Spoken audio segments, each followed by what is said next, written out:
kepada Bapak hadirin rahimahullah, baik di majelis ini ataupun sedang memantau di rumah. Kita tidak memperpanjang mukadimah.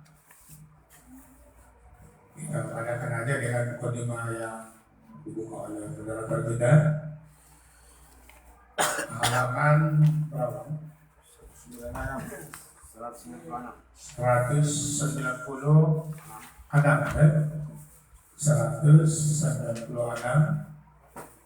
masih keterangan yang lalu. Nomor berapa? Nomor 4. Buka halaman 196 pembahasan yang nomor 4. Coba dibaca pelan, semoga hendaknya bisa kita pahami mudah begitu apa maksud dari si pengarang, begitu insyaallah ya, biar supaya mudah kita cerna ya. Coba dibaca dulu nomor 4. Nomor 4, allati ta'dilu sulukal Qur'an. Allati ta'dilu sulukal Qur'an. Ya, allati ta'dilu sulukal Qur'an. Yang menyamai sepertiga Al-Qur'an. Yang menyamai sepertiga Al-Qur'an. Itu bahasa Arab ya. Itu bahasa Arabnya. Itu matan ya. Itu sambungan yang dari atas itu kan. Berarti ini cerita apa ini yang menyamai sepertiga Al-Qur'an ini? Yaitu cerita suratul Ikhlas. Jadi suratul Ikhlas itu menyamai sepertiga Al-Qur'an. Apa suratul Ikhlas? Yaitu Qul huwallahu ahad. Itu nama istilah surah yang apa? Suratul Ikhlas. Ada sekali dua penyebutan dia disebut dengan suratul Ikhlas ya. Nanti baca aja kita pemadu kenapa dia disebut suratul Ikhlas. Ada pendapat keduanya sama-sama sahih ya, kedua-duanya sama-sama sahih. Jadi tidak kita ulang lagi. Yang kita dapatkan aja yang berikut ini. Baru suratul Ikhlas itu menyamai sepertiga Al-Qur'an. Itu yang akan kita bahas. Apa yang dimaksud dengan suratul Ikhlas itu sepertiga Al-Qur'an. Kenapa disebut sepertiga Al-Qur'an? Apakah dari segi pahalanya gitu kan? Atau isi dari Qul huwallahu ahad Allahus samad lam yalid walam yulad walam yakul lahu kufuwan ahad, karena dia berbicara khusus murni masalah Allah gitu kan, sehingga isinya itu sebanding dengan sepertiga Al-Quran. Kayak begitu nanti gitu kan. Jadi ini kita timbulkan memang apa di benak kita. Begitu. Sebenarnya untuk menghidupkan suasana ya di dalam sebuah kajian kitab ilmu memang begitu, sehingga kita nanti bisa mengetahui roh kitab gitu ya, dan si pengarang, tujuan dari si pengarang gitu. Itu namanya menghidupkan suasana. Yang paling enak lagi nih kitab kuning bahasa Arab yang enak lagi nih. Begitu kan gitu ya. Jadi apa yang timbul di benak kita ketika dia berbicara suratul Ikhlas menyamai sepertiga, yang muncul di benak kita apakah pahalanya atau isinya, kan itu nanti kan. Hanya sekarang yang ada dijawab oleh supensara daripada matan tadi ya. Saya baca pelan-pelan. Dalilnya adalah sabda Nabi Sallallahu Alaihi Wasallam kepada sahabat-sahabatnya. Aya'izu ahadukum ayyaqra'a sulusal Qur'ani fi lailati.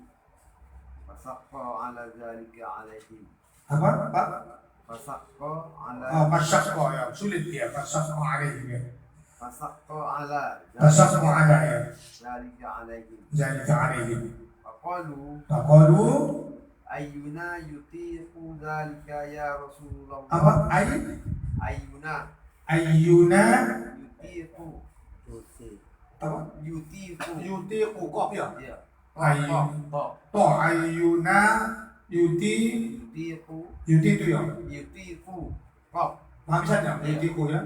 Nah, terus ya. Zalika Zalika ya Rasulullah. ya Rasulullah. Faqala Faqala Allahul wahidus samadu sulusal Quran. Allahu samad fi suratul Quran, fi suratul Quran ya. Artinya Apakah salah seorang dari kalian tidak mampu membaca sepertiga Al-Quran dalam satu malam? nah, jadi pertanyaannya. Apakah Salah seorang dari kalian salah seorang dari kalian mampu membaca tidak mampu membaca sepertiga Al-Quran dalam satu malam? dalam satu malam? Sepertiga Al-Quran dalam satu malam. Apakah kalian tidak mampu gitu ya? Apakah kalian tidak mampu membaca sepertiga Al-Quran dalam satu malam? Seperti itu pertanyaan. Coba bahasa Arab tadi. Ayat jizu ya. Ajuz itu mukjizat, mampu mengalahkan, itu artinya apa ya? Iya. Kuasa ya. Ayat apa? Ayat jizu azza ya. Ayat jizu ya. Kuasa. Apakah kalian tidak kuasa, tidak mampu membaca sepertiga Al-Quran dalam satu malam? Terus apa jawaban? Maka itu terasa berat bagi mereka. Terus Mereka berkata, Ya Rasulullah, siapa di antara kita yang mampu melakukannya? Kata sahabat. Berarti seakan-akan Rasulullah ini mengajak bersama-sama ini, begitu kan? Siapa di antara kita anak begitu jadi kan? Mampu, pas tak mampu gitu kan? Tak mampu gitu kan? Membaca Al-Quran sepertiga malam, sepertiga Al-Quran satu malam. Nah, mereka berkata, apa kata mereka tadi? Ya Rasulullah, siapa di antara kita yang mampu melakukannya? Nah, terus Nabi menjawab, Surat Al-Ikhlas adalah sepertiga Al-Quran. Jadi kira-kira begitulah sepintas selalu terjemahannya. Kalau kamu tak lalu kamu kan begitu kira-kira membaca Al-Quran sepertiga Al-Quran dalam satu malam, sementara keinginan anak membaca sepertiga Al-Quran dalam satu malam itu kan keinginan. Tapi tak mampu. Ayolah, kalau tak mampu, apalah? Bacalah suratul Ikhlas. Kan begitu kan, Bang? Bacalah suratul Ikhlas. Kalau Anda membaca suratul Ikhlas, berarti Anda sudah membaca sepertiga Al-Quran dalam satu malam. Kan begitu. Itu bagi yang mampu membaca Al-Quran. Bagi yang mampu bisa membaca Al-Quran, dapat membaca, pandai membaca Al-Quran, tetapi tidak kuasa sepertiga Al-Quran dalam satu malam. Bagaimana pula yang tak bisa membaca Al-Quran? Kalau ada hurufnya, kan begitu kan? Dia ada juga membaca Al-Quran sepertiga Al-Quran dalam satu malam. Jawabannya ini juga, bacalah suratul Ikhlas. Kan tertangkap pesan maknanya kan? Kan tertangkap maknanya sana. Anda mampu menggunakan huruf, bisa membacanya. Tapi tak mampu ada sepertiga Al-Quran dalam satu malam. Apa jawabannya? Bacalah suratul Ikhlas. Bagaimana pula? Tuh tak bisa membaca, tak tahu butuh huruf. Sementara dia yang tak ingin juga apa? Membaca Al-Quran seperti Al-Quran dalam satu malam. Ya udah, jawaban apa? Baca dulu suratul Ikhlas. Walaupun tidak ada kesana pembicaraan hadis itu gitu kan. Berani lagi tuh menggiring ke sana gitu kan. Jadi imbang daripada begitu bahasanya kan. Imbang gitu. Artinya perbandingan gitu ya. Sama gitu ya. Jadi sepertiga Al-Quran itu kalau Anda baca suratul Ikhlas seperti Anda membaca sepertiga Al-Quran. Tapi ini masih apa juga nih dah di benak kita. Ada yang bisa timbul karena bagi nampak malas. Anda paham baca Quran ini banyak kan? Sementara membaca malas. Udah begitu tengah malam tokan suratul Ikhlas. Bismillahirrahmanirrahim. Qul huwallahu ahad, Allahus samad. Dari mana materi kamu membaca sepertiga Al-Quran? Tidak bangun memang sobat, tapi tidak apa. Qul huwallahu ahad. Udah. Begitu juga dengan membaca itu ayat itu. Ayat. Kalau terkenal itu dulu ayat apa yang kata kamu? Ayat apa lah? Qul huwallahu ahad. Hah? Ayat langganan. Asal tak jawaban kul huwallahu. Tak pala jawaban bonah kul ya kafirun. Tak pala jawaban bonah buat ini wal zaitun. Cukup batona waduha. Kalau tak singkat bonah wal inna atina. Mana macam ada sama wal as. Inna PDN. Inna atina kal Gayat. wal as inna insana. Oh, banyak lagi dia. Banyak. Jadi siapa yang membaca suratul Ikhlas, hadis ini tak bisa dipungkiri. Ini adalah hadis.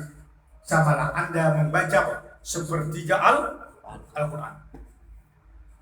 Nanti ada kisahnya itu, kalau kita tahu mungkin sampai sahabat dilaporkan kepada Rasul, kenapa sanu ya Rasul? Jika tak ada tahu dia ayat sholat itulah ya. Soalnya Rasul berarti dia sudah tahu bahasanya pernah dengar Rasul mengatakan Qul huwallahu ahad sampai habis sepertiga Al-Quran. Wah. Nah habisnya lanjut baca.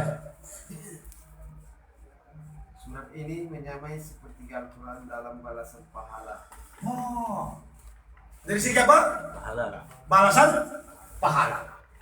Jadi begitu Anda membaca suratul Ikhlas, pahalanya seperti apa? Sepertiga Al-Quran. Oh ya maaf. Apa kali? Banyak-banyak baca Qul huwallahu ahad, Allahus samad, lam yalid. Kalau di Aceh kami dilakukan Qul huwallahu ahad, Allahus samad. Ulang-ulang suara pasal mau tak cukup. Boleh lakukan apa itu? Tapi yang sebagusnya Qul huwallahu ahad, Allahus samad, lam yalid wa lam yulad wa lam yakul lahu kufuwan ahad. Sama artinya pahalanya seperti Al-Quran. Bayangkan seperti Al-Quran pahala. Satu huruf saja 10 kebajikan. Bayangkan seperti Al-Quran entah berapa ribu huruf, entah berapa ribu kebajikan. Baru dipersentase itu guru kepada Qul huwallahu ahad. Bayangkan satu huruf Qul huwallahu ahad berapa perbandingannya dari sepertiga Al-Quran tadi. Wallahu a'lam, Tuhan yang lebih tahu. Yang jelas yang sebanding yang dimaksud dari sepertiga Al-Quran di sini dari segi pahala. Jadi menyamailah pahalanya sepertiga Al-Quran. Nah, lanjut. Iya, koma tak apa kok? surat ini menyamai seperti Al-Quran dalam balasan pahala, bukan berarti ia bisa menggantikan yang sepertiga itu. Bukan berarti dia bisa menggantikan sepertiga itu. Pahalanya saja, bukan artinya suratul Ikhlas itu menggantikan sepertiga Al-Quran. Yang hanya berbicara dari segi apa? Segi paham? Dari segi pahalanya ya. Nah, dari segi pahala. Bukan menggantikan dari sepertiga. Nanti kalau menggantikan dari sepertiga Al-Quran, bisa saja nanti dihapus sepertiga Al-Quran, cukup aja situ kul huwallahu ahad. Itu nanti maknanya. Jadi dia bukan menggantikan, yang dimaksud di sini dari segi pahala. Lanjut. Hal ini seperti riwayat yang sahih dari Nabi Sallallahu Alaihi Wasallam bahwasanya barang siapa yang membaca La ilaha illallah wahdahu la syarikalah lahul mulku wa lahul hamdu yuhyi wa yumiitu wa huwa ala kulli syai'in qadir. Tidak ada Tuhan yang berhak disembah selain Allah, hanya baginya kerajaan, hanya miliknya segala puji. Dia menghidupkan dan mematikan, dan dia maha kuasa atas segala sesuatu. Asra marrati faka'annama a'taqa arba'a anfusi min bani Ismaila. 10 kali maka dia seakan telah memerdekakan 4 orang anak cucu Ismail. Seakan dia memerdekakan 4 orang anak cucu Ismail. Apabila dibaca 10 kali La ilaha illallah wahdahu la syarikalah lahul mulku wa lahul hamdu pakai yuhyi wa yumiitu wa huwa ala kulli syai'in qadir. Dibaca itu 10 kali sama artinya apa? Memerdekakan budak dari budak 4 orang dari anak cucu Ismail. Sama itu tadi, sama membaca qul huwallahu ahad, sama artinya dari segi pahala apa? Seperti Al-Quran. Jadi ini pun begitu juga. Siapa yang membaca apa tadi? La ilaha illallah wahdahu la syarikalah lahul mulku wa lahul hamdu yuhyi wa yumiitu wa huwa ala kulli syai'in qadir. Berapa kali? 10. Sama artinya bagaimana? Memerdekakan 4 orang budak. Dari segi apanya? Dari segi pahalanya. Bukan dari segi menggantikan. Nanti kalau dari segi menggantikan, tak perlu lagi memerdekakan budak lagi, cukuplah membaca wahdahu syarikalah. Tidak, dari segi pahala. Jadi kalau begitu, memerdekakan tetap memerdekakan, kan begitu, membaca wahdahu la syarikalah tetap juga. Pahalanya bandingannya seperti memerdekakan 4 orang. Begitu juga dengan membaca qul huwallahu ahad, pahalanya sama dengan perbandingannya sepertiga Al-Quran, bukan menggantikan sepertiga Al-Quran. Insya Allah ya, misalkan begitu kira-kira. Sementara begitulah kurasa maksudnya, begitulah ya gitu ya. Kok pun ada revisi di kaji ulang boleh. Lanjut. Apakah memerdekakan 4 orang hamba saya yang wajib dia merdekakan bisa digantikan hanya dengan membaca zikir tersebut sebanyak 10 kali? Nah, itu apakah? Tentu tidak. Tentu tidak. Akhirnya besok tak lagi ada orang memerdekakan, karena memerdekakan kalau duit. Karena memerdekakan kalau duit kan? Jangan balas. Kenapa? Cukup aja membaca wahdahu la.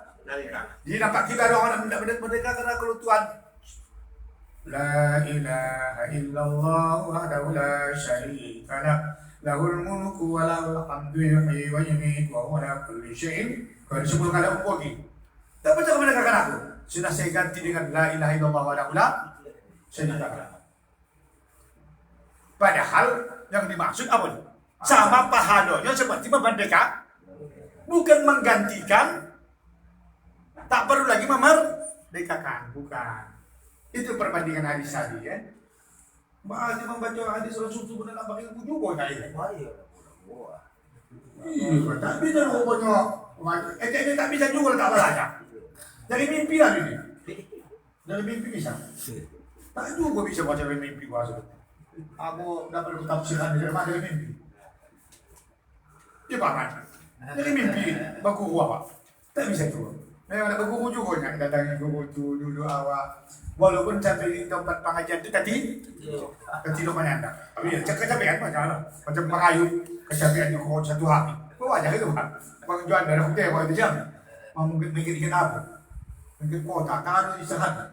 Bawa aja itu mas. Saat menyandang itu juga nawar kan. Tapi dapat paham. Dapat paham kalau kita. Udah lanjut.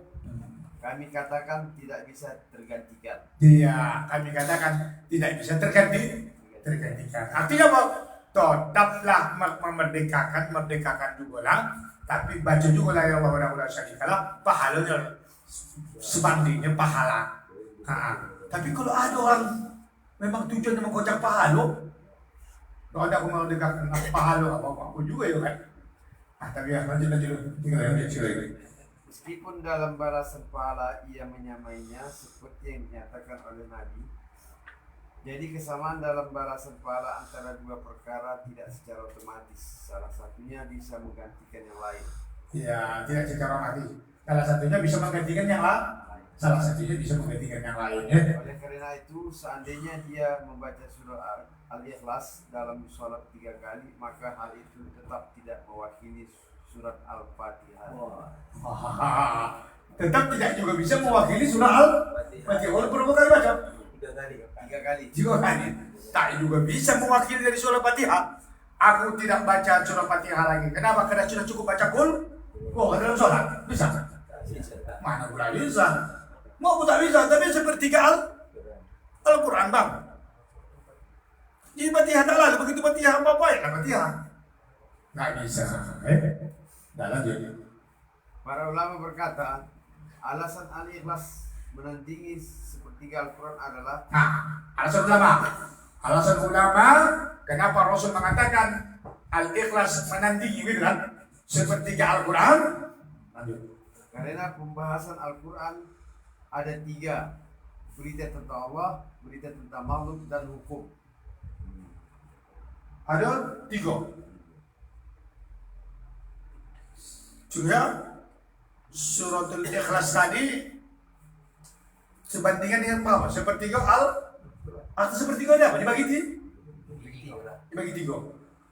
Kan begitu. Berarti nanti di suratul Ikhlas itu adalah nanti tentang itu ya kan? Jadi sepertiga dibagi 3 sekaligus juga dijabarkan ya. Apa di sepertiga itu dari Al-Quran itu sepertiga Al-Quran itu ya kan imbangnya tadi pahalanya apa? 1 suratul Ikhlas. Jadi sepertiga yang mana? Apa isi sepertiga itu kan? Yang pertama bagaimana? Pembahasan Al-Quran ada 3, berita tentang Allah. Berita tentang Allah. Pertama, berita tentang Allah. Itu kalau satu itu apa namanya? Apa namanya? Sekarang sepertiga. Kalau satunya dulu 1 itu apa namanya? Sebagian begitu dulu ya. Sepertiga Sepersatu gitu ya. Sepotok gitu ya. Sepertiga Sepertiga gitu ya. Iya, karena di situ baru 2/3. Baru 2/3. Wah. 3. Iya. Yang pertama apa? Berita tentang Allah. Yang kedua, Berita tentang makhluk. berita tentang makhluk. Tentang makhluk. Yang pertama berita tentang Allah, yang kedua berita tentang makhluk. Yang ketiga, Berita tentang hukum. berita tentang hukum. Itulah Al-Quran dibagi 3. Pertama berita tentang Allah, yang kedua berita tentang makhluk, Yang ketiga, berita tentang hukum. Saudara pemirsa di mana saja berada yang memantau kita, 3 berita ini udah tuntas ini di kita. Teringat saya. Berita tentang Allah, mantap, dikuasainya di Al-Quran. Betul. Berita tentang apa? Makhluk. Dia sekian menceritakan tentang makhluk. Berita tentang hukum. Nah, jadi bagaimana kita ya dari memahami ungkapan ini menjadi tugas kita. Menjadi tugas kita untuk memahami pertama berita tentang Allah. Bayangkan Al-Quran itu bercerita tentang dirinya. Udah berapa persen lah kita sudah mengetahui Al-Quran berbicara tentang berita tentang Allah. Begitu juga berita tentang makhluk. Mulai dari sejak kejadian Adam, mulai sejak kejadian manusia dari saripati. Walaqad khalaqnal insana min sulalatin min tin. Summa ja'alnahu min nutfatin fi qararin ma'in. Walaqad khalaqnal nutfata 'alaqatan wa khalaqnal 'alaqata terus sampai selesai. Cerita makhluk. Cerita makhluk termasuk tumbuh-tumbuhan dan seterusnya. Baru cerita tentang berita tentang hukum. Bayangkan itu juga tugas kita sebagai muslimin yang begitu hendak memahami betapa banyak ilmu itu ya namanya Islamin, sementara usia udah rata-rata itu nih dibaca pagi lupa sore, dibaca dapat sore lupa malam. Kayaknya aku tahap kajian terbaru. Begitulah dia jadi sementara banyak ibadah. Udah. Ada berapa tadi? Dibagi 3. Apa yang pertama, Bang Ayub? Cerita tentang Allah. Yang kedua, makhluk. Yang ketiga, Hukum. tentang hukum. Lanjut. Masuk kita pembahasan pertama. Pertama, berita tentang Allah. Kata mereka dikandung oleh surat Qul Huwallahu Ahad. Itu ya. Itu pertama. Kalau pertama, kalau bagi 3 dari Quran kan? Iya. Yang pertama berita tentang Allah. Berita tentang Allah, kata mereka itulah yang terkandung pada kalimat Qul Huwallahu Ahad. Katakan Allah itu Ahad, Esa ya. Lanjut. Kedua, berita tentang makhluk. berita tentang makhluk. Seperti berita tentang umat-umat terdahulu, Seperti berita tentang umat-umat terdahulu. berita tentang kejadian-kejadian masa kini dan masa yang akan datang. Seperti kejadian masa kini dan masa akan datang. Tentang makhluk tadi. Ya, masa kini bagaimana keadaan makhluk, akan datang bagaimana keadaan makhluk. Itu di dalam Al-Quran sudah ada itu seperti itu di situ. Menceritakan itu. Lanjut. Ketiga, Hukum-hukum seperti dirikanlah, berikanlah, jangan melakukan syirik dan lain-lain. hukum itu dirikanlah, janganlah ya, melakukan kesyirikan, gitu kan? Pokoknya cerita hukum lah, ya wajib, gitu ya. Kerjakanlah kan hukum itu lah kan? Tinggalkanlah itu hukum. Tengok nanti di Al-Quran itu. Ini seperti lanjut. Ini adalah penjelasan terbaik tentang alasan surat Al-Ikhlas menandingi sepertiga Al-Quran. Ya, jadi menandingi sepertiga Al-Quran. Jadi sepertiga yang seimbang dengan Al-Ikhlas tadi, jadi berbicara tentang apa? Allah tentang makhluk, tentang hukum. Jadi diliputi seimbang dengan suratul Ikhlas ya. Nah, lanjut. Paket bau. Mau lah. Masuk dulu. Oh, ya baru pula ya. Nah, cuma tambah lagi ada yang kita bincang kalau tidak? Stop sini atau lanjut tambah lagi? Penjelasan hubungan Allah itu kan namanya itu dia. Lanjutkan. Lanjut. Haitsu yaqulu. Haitsu yaqulu ya. Ini apa ya? Apa baru ya? Arab baru ya? Lanjutan dulu. Qul huwallah. Qul huwa. Buat lanjut Oh, ini. kan? Qul huwa Allah ahad. Kul huwa ahad ya. Kul. Pisah-pisah dia. Oh iya dia kul. Qul satu. Kul satu. Huwa. Ya. Allah tiga. Allah tiga. Ahad. Empat ya. Allah somad lima. Allahu samad. Allahu samad satu. Satu. Allahu samad satu ya. Lima. Agak tahu kita nomornya ya terus. Lam yalid wa lam yulad. Satu ya. Tidak dari bulan. Satu. Oh iya. Kayak tadi itu kan. Mau dulu. Walam yakul lahu kufuwan ahad. Mau satu. Alam yakul lahu kufuwan ahad. Oke. Ya lagi. Di mana dia berfirman, katakanlah, dialah Allah yang Maha Esa. Allah adalah sesembahan yang kepadanya bergantung segala sesuatu. Dia tiada beranak dan tiada pula diperanakan, dan tidak ada seorang pun yang setara dengan dia. Itu arti daripada tadi. Itu terjemahannya. Iya. Nah, oke. Terjemahannya saya baca dulu. Nanti dari terjemahan ini nanti baru kita baca nanti keterangan di bawah. Kul huwallahu ahad. Katakanlah Allah itu ahad. Esa. Allahus samad. Allah tempat bergantung segala makhluk.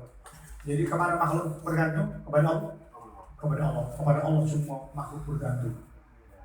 Sampai bergantungnya makhluk kepada Allah, putus tali sandal sahabat. Kemana Rasul meminta? Melapor kepada Allah. Sampai tak ada garam di dapur, kemana dilaporkan? Kepada Allah. Hadirin rahimakumullah. Isi adalah mengaji untuk ilmu ini.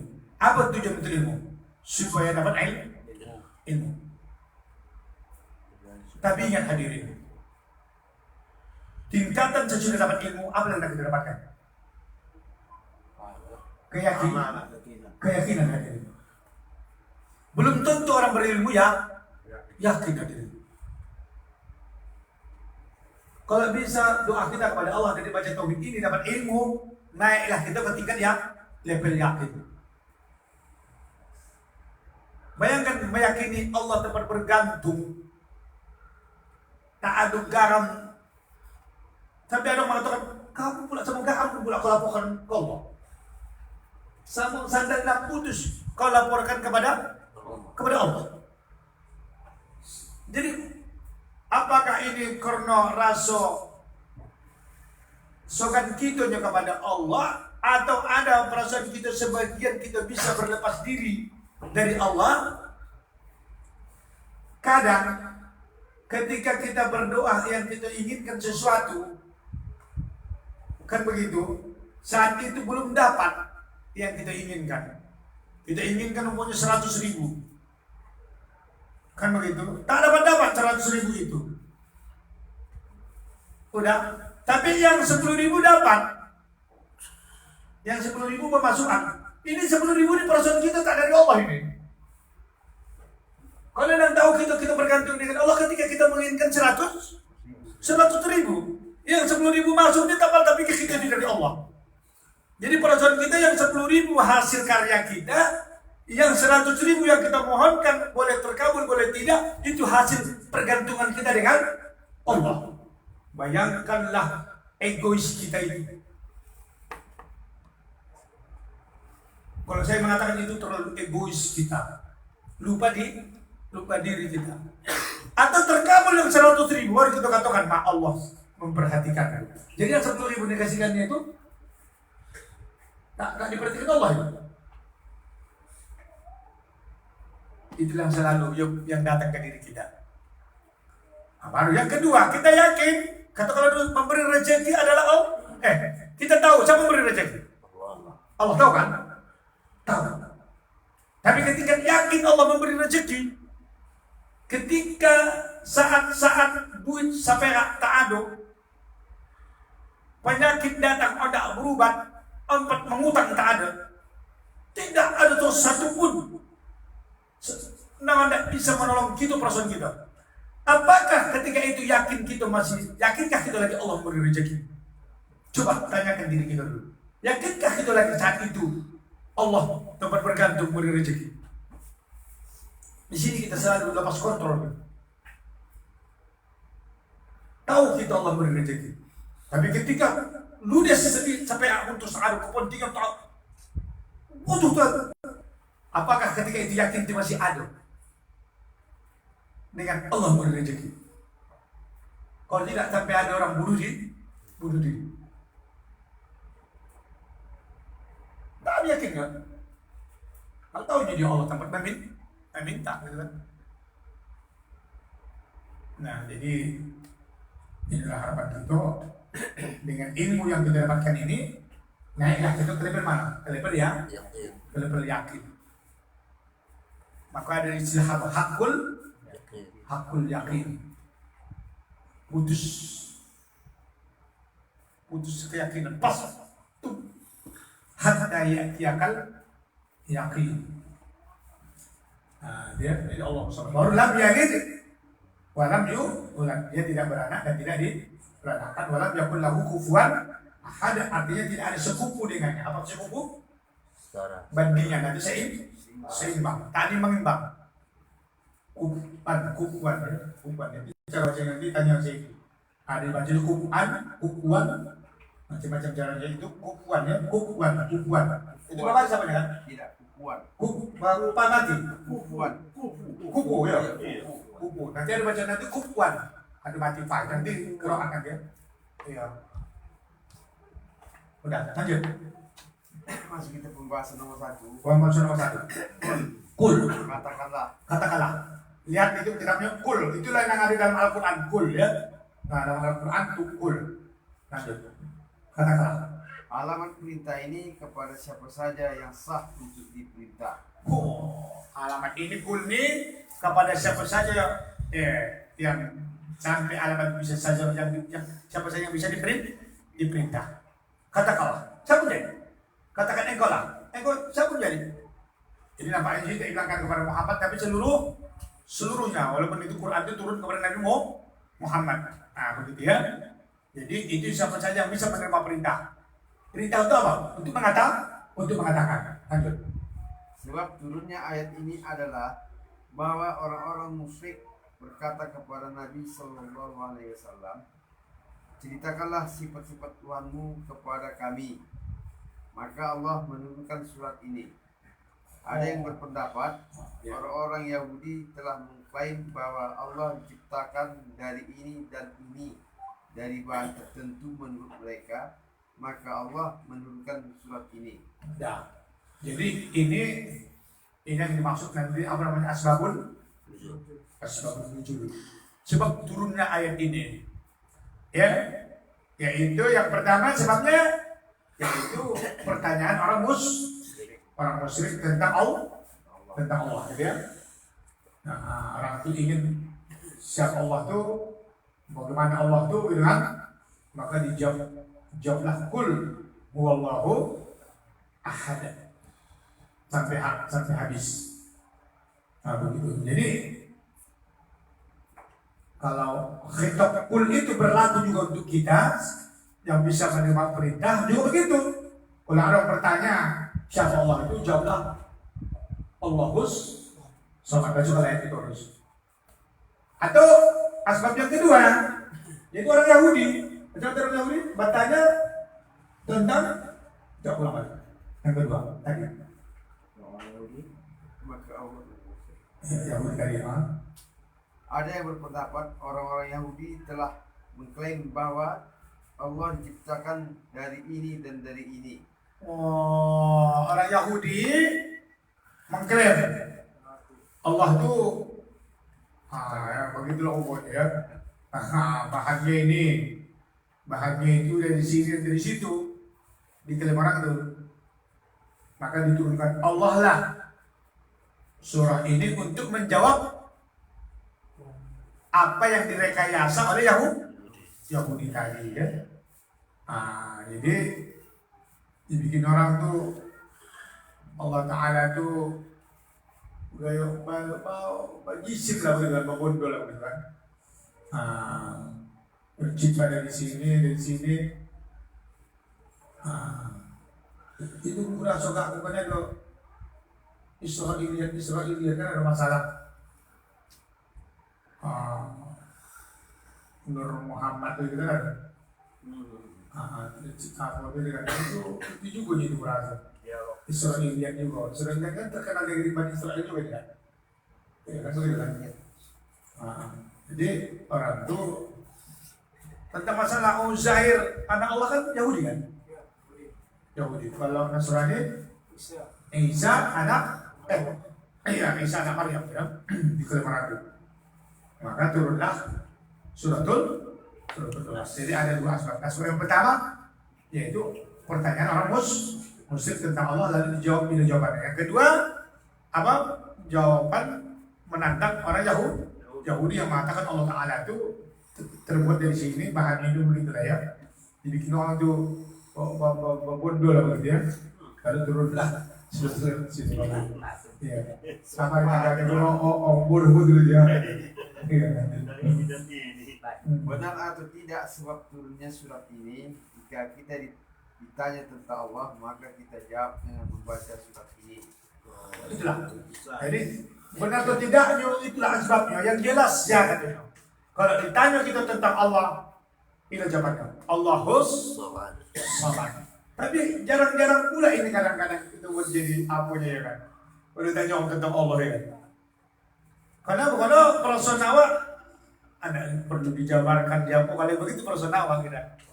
Jadi itu jelas sebetulnya. Jadi kalau ada orang bertanya tentang Allah, suratul Ikhlas sudah jawabannya. Qul huwallahu ahad. Allah itu Esa, Allahus Samad. Allah tempat bergantung segala sesuatu. Kurang juga dibaca Quran di padamnya orang Quran. Kalau tanya dia padam. Nah, dia. Masih pembahasan gua. Iya, apa udah. Ini dari gua. Ya, ambil. Gua. Tadi kul tadi ya? Iya, gua. Kul. Kalau kul tadi apa tadi jawaban apa tadi kul? Katakanlah. Kepada siapa saja yang bisa menerima perintah. Baru Gua dia dia. Siapa dia? adalah kata ganti. Kata ganti. Huwa itu adalah kata ganti. Kata ganti ada berapa? Huwa, huma, hum, hiya, huma, hunna, anta, antuma, antum, anti, antuma, antunna, ana, nahnu. Oh ini belajar ya. Jadi huwa adalah kata ganti. Nah, terus Kemana ia kembali? ya kemana dia kembali? Ada yang berpendapat ia kembali kepada yang ditanyakan. Seolah-olah dia berkata yang kamu tanyakan itu adalah Allah. Ada yang berpendapat huwa di sini adalah domirus sa'ni, kata ganti dari sesuatu hal. Allahu adalah mubtada kedua dan ahad adalah khabar mubtada kedua. Menurut pendapat pertama, huwa adalah mubtada Allah kabar mubtada dan ahad kabar kedua. Ini malamnya belajar nahu kan? Sama ucap nahu. Belajar nahu. Cuman apa hikmahnya kita tahu nanti susunan nahu ini? Dari situlah kita nanti bisa mendudukkan, ya kan, menambah pemahaman terhadap diri kita, semakin paham kita apa yang diinginkan daripada kalimat Qul huwallahu ahad itu. Oke ya, tapi insya Allah untuk penjabarannya lebih apalagi nanti yang lebih terang, jelas. Nanti insya Allah di episode berikutnya insya Allah nanti akan kita jelaskan. Huwa itu mubtada, ahad adalah khabarnya, atau huwa adalah mubtada awal, Allahu adalah mubtada tsani, ahad adalah khabar. Nanti insya Allah kita akan berbicara. Pas macam ingat guru kita membahas subuh ahad, la ilaha illallah, la nabiyatul lil jinsiyah. Ilaha adalah isim, la khobarnya dibuang, itulah takdirnya bihaqqin, ya kan? Al-ma'bud bihaqqin yang kita bahas. Itulah hikmahnya, ya Allah, ya. Ada sedikit dikasih Allah ilmu itu sehingga tujuannya supaya si pendengar memahami. Jadi maksudnya ya, bukan artinya berdusta juga, jago dia nak dipaparkan. Sedikit pun tak ada sebuah kehebatan bagi saya. Malahan itu menjadi beban pula bagiku untuk mempertanggungjawabkannya. Anda elok pula menjabarkannya. Kalau tidak nanti salah pula orang menerimanya. Bukan menambah pahala, malahan doh. Saya yang kita khawatirkan. Jadi insya Allah yang waktu dan tempat juga lah yang memisah kita pada malam hari ini, hadirin rahimakumullah. Nanti besok dari keterangan nanti kita akan ikuti lanjutan berikutnya. Insya Allah ini nanti semua membahas tentang masalah Allah ini. Allah Subhanahu nanti sedang ini. Jadi jangan sampai ya tinggalkan pembahasan ini. Dan bersabarlah jika dalam pembahasan ini agak sulit dan rumit. Ya namanya lah sudah mulai berkitab dan ilmiah pula kan. Membahasnya gitu. Jadi saudara pemirsa di mana saja. Ya, silakan lanjutkan baca kitab yang lebih tinggi. Inilah waktu ya kita padakan ya, dengan ilmu yang sedikit ini. Tujuan saya adalah untuk membuat kita bergerak di dalam ilmu dan kajian. Tapi kita usahakan semoga ilmu menjadi ilmu bagi kita supaya menambah keyakinan kita kepada Allah Subhanahu wa Ta'ala. Itu harapan kita. Dan kepada para pemirsa dan di mana saja kami pamit dan undur diri dari anak Bapak. Kami serahkan mikrofon ini kepada para pemirsa.